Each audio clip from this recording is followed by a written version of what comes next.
Central industrial security force ವತಿಯಿಂದ ಗುಜರಾತ್ನಿಂದ ಕನ್ಯಾಕುಮಾರಿವರೆಗೆ ನಡೆಯಲಿರುವ 24 ಸಿಎಐಎಫ್ನ ಯೋಧನ ಸೈಕ್ಲೋಥಾನ್ ಜಾಥಾಕ್ಕೆ ಕುಮಟಾದಲ್ಲಿ ಬ್ಲಾಕ್ ಕಾಂಗ್ರೆಸ್ ಅಧ್ಯಕ್ಷ ಭುವನ್ ಭಾಗವತ್ ನೇತೃತ್ವದಲ್ಲಿ ಕಾರ್ಯಕರ್ತರು ಸ್ವಾಗತಿಸಿದರು.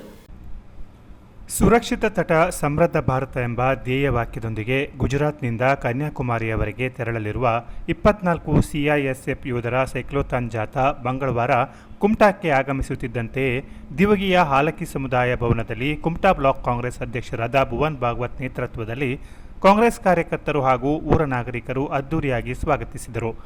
ಜಾಥಾದಲ್ಲಿದ್ದ ಯೋಧರಿಗೆ ಹೂಗುಚ್ಛ ನೀಡಿ ಗೌರವಿಸುವ ಮೂಲಕ ಹುರಿದುಂಬಿಸಲಾಯಿತು.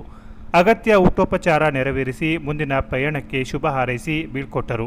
ಜಾಥಾವು ಹೊನ್ನಾವರ ಮಾರ್ಗವಾಗಿ ಭಟ್ಕಳಕ್ಕೆ ತೆರಳಿತು. ಈ ಸಂದರ್ಭದಲ್ಲಿ ಕಾಂಗ್ರೆಸ್ನ ಹಿರಿಯರಾದ ಹೊನ್ನಪ್ಪ ನಾಯಕ್, ಜಿಲ್ಲಾ ಕೆಡಿಪಿ ಸದಸ್ಯರಾದ ವಿಶಾಲ್ ಭಟ್, ಹೊನ್ನಾವರ ತಾಲೂಕು ಕಾಂಗ್ರೆಸ್ ಅಧ್ಯಕ್ಷರಾದ ಮಹೇಶ್ ನಾಯ್ಕ್, ಜಿಲ್ಲಾ ಪಂಚಾಯತ್ ಮಾಜಿ ಸದಸ್ಯರಾದ ರತ್ನಾಕರ ನಾಯ್ಕ್, ನಗರ ಘಟಕದ ನಾಗರಾಜ್ ನಾಯ್ಕ್, ಯುವ ಕಾಂಗ್ರೆಸ್ನ ವೈಭವ್ ನಾಯ್ಕ್, ಸಂದೇಶ್, ಅನಂತು, ದಿವಗಿ ಪಂಚಾಯತ್ ಮಾಜಿ ಅಧ್ಯಕ್ಷ ಕೃಷ್ಣಗೌಡ, ಸದಸ್ಯರಾದ ಶ್ರೀಗೌಡ, ಫ್ರ್ಯಾಂಕಿ ಫರ್ನಾಂಡಿಸ್, ಪ್ರಮುಖರಾದ ಜಿಜಿ ಹೆಗಡೆ ಹಾಗೂ ಸ್ಥಳೀಯರು ಮತ್ತು ಮಕ್ಕಳು ಉಪಸ್ಥಿತರಿದ್ದರು. Canara plus news, Kumta.